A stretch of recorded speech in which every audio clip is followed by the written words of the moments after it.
నా పరువు పోతుంది. బంధువులందరూ ఇలాంటి అమ్మాయిని చేసుకున్నావేంట్రా, ప్రపంచంలో ఎవరూ దొరకనట్టు అని నన్ను ఇన్సల్ట్ చేస్తారు. ఫ్రెండ్స్ అయితే వేరే చెప్పనక్కర్లేదు. ఆ ఎర్ర బస్సుకి నేను డ్రైవర్నా అన్నట్టు నన్ను టీజ్ చేస్తారు.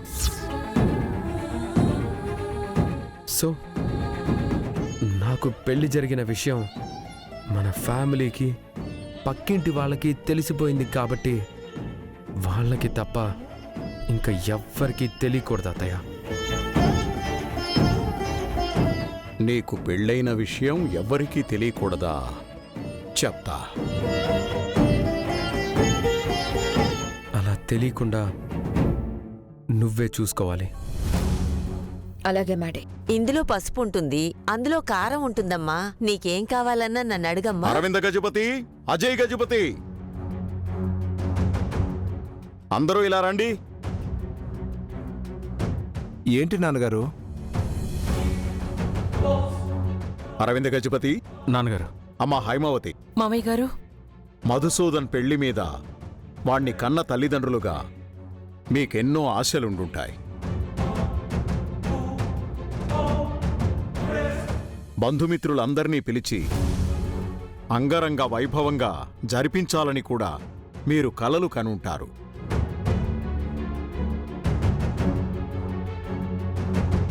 మీ ఆశలు, కలలు ఒక రకంగా నా వల్లే తుడిచిపెట్టుకుపోయాయి.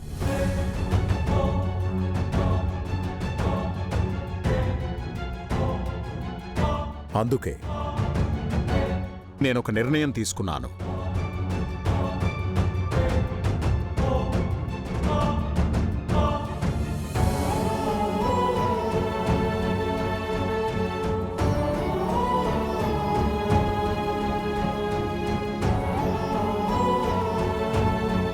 రేపే మన బంధుమిత్రులందర్నీ పిలిచి మధుసూదన్ శ్రీలక్ష్మిల పరిచయ వేదికని ఏర్పాటు చేద్దామనుకుంటున్నాను.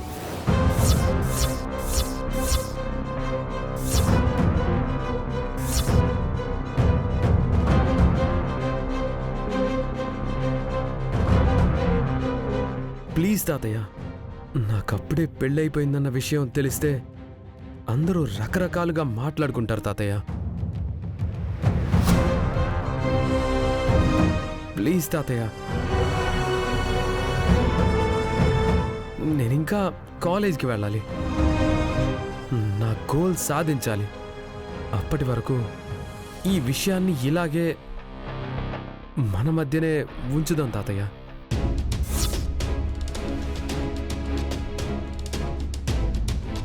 ప్లీజ్ ప్లీజ్ తాతయ్య. అవును మామయ్య గారు, మధుసూదన్ చెప్పింది నిజమే అనిపిస్తుంది. అవును నాన్న, పెళ్లి విషయంలో వాడి మాట మా మాట ఎలాగూ వినలేదు.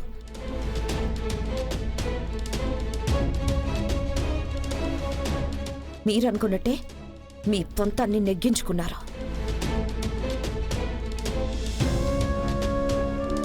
కనీసం ఇప్పుడైనా వాడి మాటకి విలువివ్వండి నాన్న.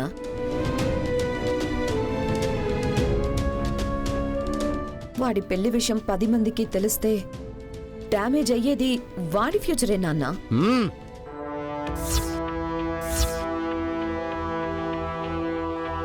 చిన్నోడా, పెద్దోడా, ఈ పరిచయ వేదిక కార్యక్రమం రేపే ఏర్పాటు చేస్తున్నాం.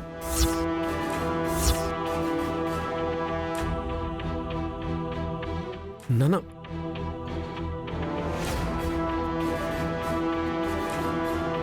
తాతయ్య ప్లీజ్ తాతయ్య, ప్లీజ్ తాతయ్య.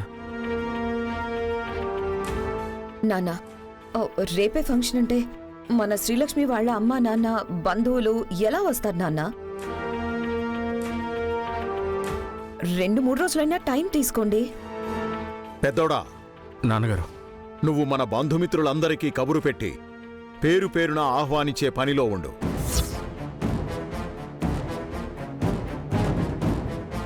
అలాగే నాన్నగారు. చిన్నోడా, నువ్వు పరిచయ వేదిక కార్యక్రమానికి కావాల్సిన సంబంధించిన ఏర్పాట్లన్నీ చూసుకో.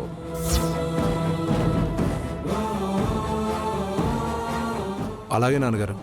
అమ్మా సుకన్య, హైమావతి, మీరు వచ్చే బంధుమిత్రులకి ఏ ఏ వంటలు చేయిస్తే బావుంటుందో మాట్లాడుకొని అవన్నీ చేయించండి. అలాగే మావయ్య గారు. హ్మ్. పెద్దయ్య, రేపే అంటే అమ్మా నాన్న రావడానికి నువ్వేం కంగారు పడకమ్మా. వాళ్ళని క్షేమంగా తీసుకొచ్చే బాధ్యత నాది. ఇప్పుడే ఫోన్ చేసి మాట్లాడతాను.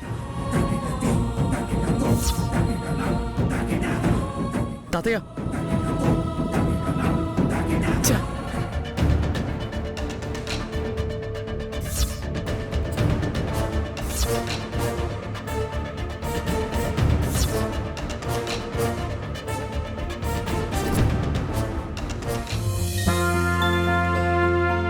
పెద్దయ్య గారు ఫోన్ చేస్తున్నారు.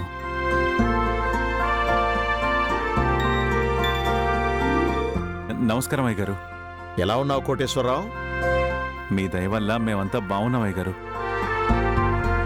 మీ మంచితనం వల్ల మీరు బాగున్నారు, కానీ అందులో నాదయ్యే ఉంది కోటేశ్వరరావు. చెప్పండి అయ్యా. ఏం లేదు కోటేశ్వరరావు, అనుకోకుండా పిల్లల పెళ్ళలా అయిపోయింది. మా బంధుమిత్రులకు కూడా తెలియజేసేంత సమయం లేదు, కాబట్టి అందర్నీ పిలిచి విందు ఏర్పాటు చేద్దామనుకుంటున్నాను. ఆ మంచి రోజు రేపే అనుకున్నాం. మీ కుటుంబం కూడా వస్తే బావుంటుంది. మీరందరూ తప్పకుండా రావాలి. ఆ ఏర్పాట్లన్నీ నేను చూసుకుంటాను. అట్టగేనయ్యా. సంతోషం. సరేనయ్యా, ఉంటాను. కోటేశ్వరరావు, అయ్యా. ఏంటి, కనీసం శ్రీలక్ష్మి ఎలా ఉందని కూడా అడగాలనిపించలేదా? నా బిడ్డ నా ఇంటికి కోడలుగా చేసిన తర్వాత ఎలా ఉంది అని అడగడం, దేవుడి ముందు పువ్వు పెట్టిన ఆ భక్తుడు దేవుణ్ణే దాని యోగక్షేమాలు అడిగినట్టుంటాదయ్యా.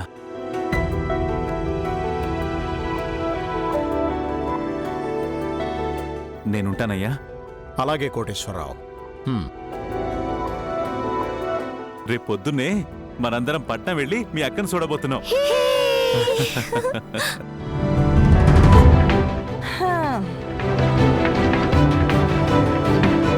త్వరగా ఇది అటువైపు పెట్టండి. త్వరగా సర్దండి. Fast fast. నమస్కారం, రండి.